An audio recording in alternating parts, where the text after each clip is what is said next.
Us today from the Gay Polo League. So, guys, I understand that gay polo has been around since the Egyptians. Probably, but not in an organized format. The Egyptians, the Greeks, we've all been around. Thanks for joining us today. Tell me all about this year's Gay Polo Club. Gay Polo League. Our big event is coming up in April. It's our International Gay Polo Tournament. The big tournament happens on Saturday, April 8th in Wellington, Florida at the beautiful International Polo Club. And we have polo players, guys and gals, coming in from across the country, from Chicago, from New York, of course from the local area, as well as some players coming in internationally, France, Argentina, Canada. We've got a great group of guys and gals coming into play. And we've got a really fun day with creative, fabulous tailgates that line the polo field. In fact, we've got a tailgate competition where you can come and decorate your tailgate, provide food and beverage for your guests, and we have a gay old time at the Gay Polo Tournament. Now, why is this important? The importance of the GPL is twofold. One, we are the only gay polo league in the world. And because of that, that makes us unique in the world of gay organized sports as well as in the world of polo, because we field and put teams in competitions that are not gay identified, but we are a gay identified team. So I think that's important. I think the second reason that's important is because we as players and athletes want to be great role models for children, because I believe that there's a lack of professional athletes out there who do play as openly identified LGBTQ athletes. Mm-hmm. So I understand the horses have to be gay, but do the players have to be gay as well? Yes. We have a little bit of a don't ask, don't tell policy with the horses, okay, but certainly the players are gay. What are the events that are coming up, and what can people plan about? So, the big day, our tournament, is Saturday, April 8th. Our really fun kickoff party is on Friday the 7th, and that's our Polotini party. So it's a beautiful cocktails and dinner, and we're changing things up this year. At a new venue, we'll be at the Wanderers Club, also in Wellington. It's a great chance to meet the polo players, mix and mingle, maybe share some strategies for the tailgate competition that's happening on Saturday at the tournament. As I said, Saturday is the tournament. That day kicks off with doors opening at noon. We have two polo matches, the first at 1 o'clock and then the finals match at 3 o'clock. And then to round out the weekend, Tom, we have a really great brunch on Sunday, April 9th, and that's brunch also at IPC, International Polo Club, starting at 1 o'clock, and that's followed by watching the professional players play polo in the U.S. Open tournament right there on Field 1 at IPC. This is Chip McKenney and Phil Trima from the Gay Polo League, Gay Polo. And if people want information, tickets, where can they get them from? All the information on our event and our organization is available on our website, which is gaypolo.com. We also have a Facebook page, which is under Gay Polo. If you search it, you'll find it there. There seems to be, I love horses. We were talking about this earlier. So if you're not interested in horses, why should you come? Well, the experience itself is not just for the polo or the sport of polo. And in fact, I would almost say that we are equally dedicated to creating a sporting event as we are a great social event. Mm-hmm. So whether you're on the field or on the side of the field, there's something to enjoy for everybody. Phil had mentioned earlier we have a very robust, almost fierce, if you will, tailgate competition. And that's where spectators compete in 5 categories for awards of the best tailgates. And so there's a lot of effort that the spectators and our supporters put into it to making it a very visual experience as well.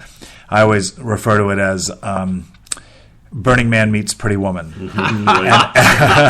And I think that does actually describe the experience. The other thing that I think is wonderful for people to come to us, and this is whether you're on the field or not, or both, it's a very interactive. Most of the people, if not all of the people who have tailgates, are very gracious and inclusive. So if you come and you don't have a tailgate, you can walk around the field. You meet people. As a matter of fact, people just walk around the field the whole day. So it's a really wonderful social event. So give me some fashion tips. Well, we do encourage people. Yeah, we do encourage people. Gay people always ask, "What should I wear?"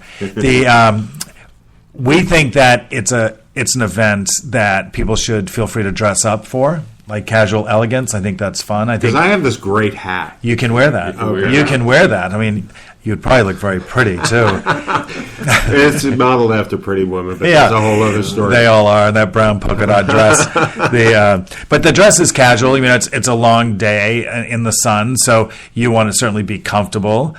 We do have people who dress in costume, and that actually is a hoot. We encourage that. We like the creative aspect of our event. And then we also have people who do, dress very casually but very nicely as well. So I say comfortable shoes. Bring clothes that if it's hot, you're going to be comfortable in, and maybe bring a sweater or something if it gets cool, which of course it won't. It's Florida in April, but just as a word of caution. Now, if someone's coming from out of town and wants to stay the whole weekend, are there any partners that you're... Yes, that's a great question. Thanks for asking. We have our host hotel. It's the Hampton Inn in Wellington. It is the only hotel in Wellington.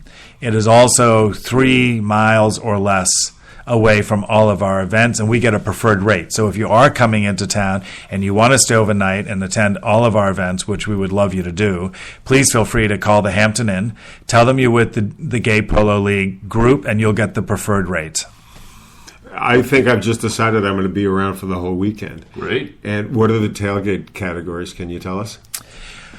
I can tell you historically what we've done. This year we're changing it up a bit. We always have, or historically we've had best design, best theme, best cuisine, best drink, and then best in show. This year we'll definitely have a best in show, but we're going to let the judges decide what the categories should be. So if I do a best theme and the radio station, and chances are nobody's going to be there as a radio station, and I'm going to win automatically. Well, I can't really guarantee that. Okay. It's a very popular event. Let me shut this mic off. Is Howard Stern coming this year, Phil? Who knew? Who knew about Howard? Give us the information again about where people can get information. So our website is gaypolo.com. On the website, it has all the information about the events for Friday, Saturday, and Sunday. That's April 7th through 9th. And you can also actually order tickets on the website for those events or to purchase your tailgate spot. And there's also a phone number on the website if anyone has any questions. And we'll be promoting this on our Facebook page as well and social media. Chip, your card says founder president. Yes. And how long has the Gay Polo League been? This is our 11th year. Wow. I founded it 11 years ago in Los Angeles. And my intent at that time was more social than anything else. And it was just really my idea was to expand my own social network within the LGBT community focused around the sport of polo. Mm-hmm.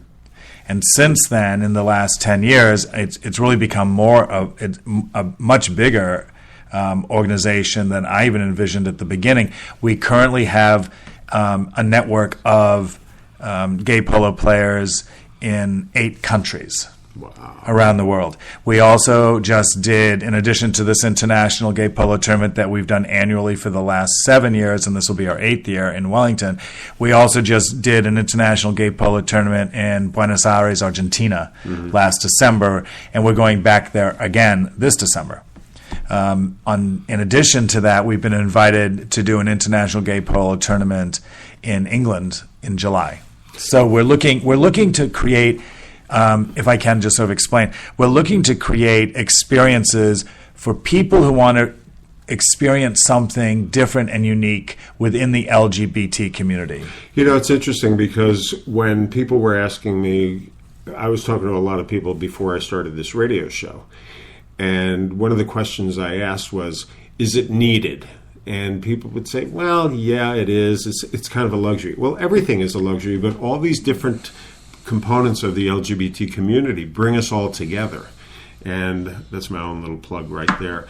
You have some great, you have your own some great sponsors, and please tell us who they are and how, if anyone's interested in being a sponsor, how they can get in touch with you. Yes, that we first of all, we do have some wonderful sponsors, and many of our sponsors are repeat sponsors. Phil, jump in if I miss anybody. We have Cherry Knoll Farm, we have Goshen Hill, we have Cedar Crest Stables, we have RSM, we have RBC Wealth Management, we have Miss Patricia Quick. Mm-hmm. We have Seminole Casino. Seminole Casino, right. Anyway, and there's plenty more sponsorship opportunities for companies or people who, one, want to support a wonderful event and also want to elevate their brand presence in front of a very unique LGBTQ demographic. How many people usually attend the event? Last year we had a little bit over 5,000 people on one day. We are the second best, and this is fascinating to me. There are many, many polo tournaments in the country, and we are the second best attended on one day polo event in the country, and we're the only gay one. That's incredible. Incredible. Yeah, That it's is wonderful. Incredible. And about 70% of our attendees come from Florida, Southeast Florida, and the rest fly in from all over the world. Give us the dates and what's coming up one more time. April 6th, 7th, 8th is the finals, and 9th is the brunch.